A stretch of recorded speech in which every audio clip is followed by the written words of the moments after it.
I never thought I'd be the kind of man telling a story like this. Betrayal wasn't something I imagined in my marriage. My wife, Sarah, and I had been together for almost 8 years. We built a home, we shared dreams, and I thought we shared loyalty too. But one discovery shattered that illusion. It started on a regular Tuesday evening. She had just come back from a girls' night. She tossed her purse onto the couch before heading upstairs to shower. Normally, I never touched her things. But this time, something just told me to look.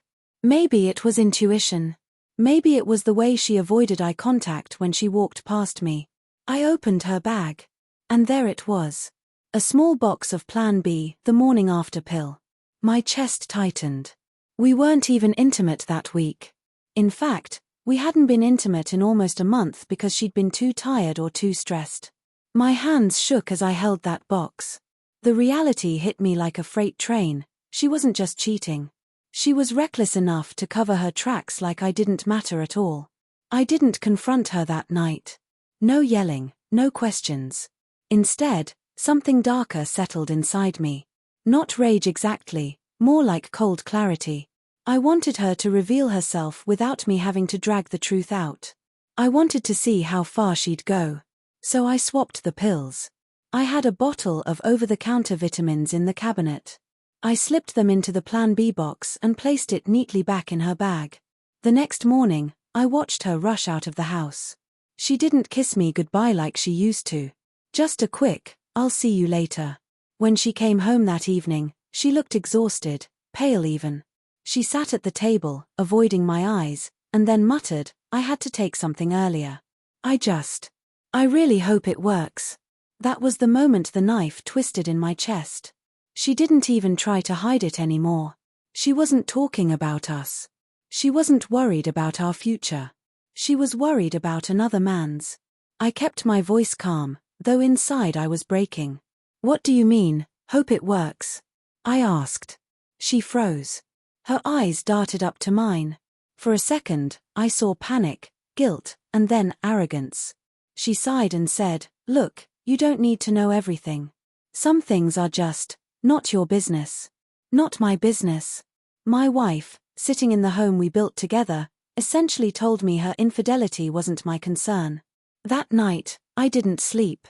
I lay awake next to her, staring at the ceiling, wondering how love could turn into betrayal so quickly. I thought about all the years I defended her to friends, how I worked overtime to give us a better life, how I sacrificed so much because I believed we were a team. And now, here I was, sharing a bed with a stranger. The following days were unbearable. She grew colder, spending more nights out with friends, barely speaking to me at all. But I didn't confront her. I waited. I wanted her to show her true colors completely, so there would be no going back.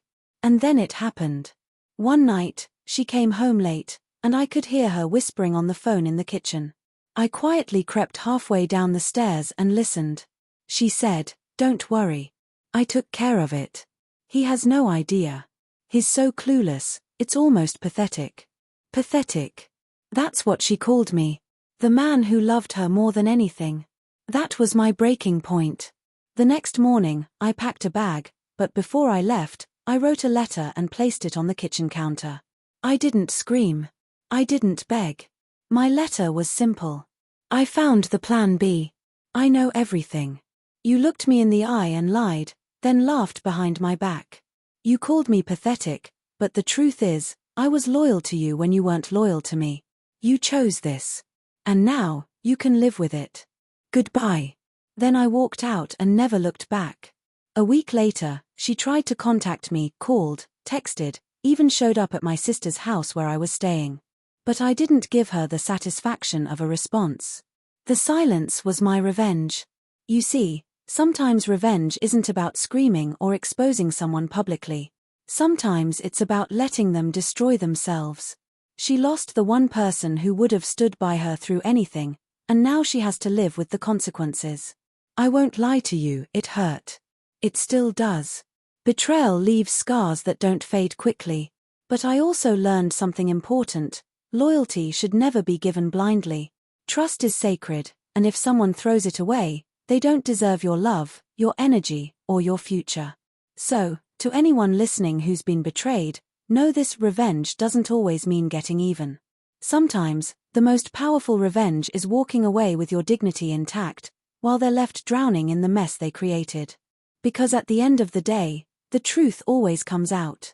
And when it does, you'll realize you were stronger than the lies.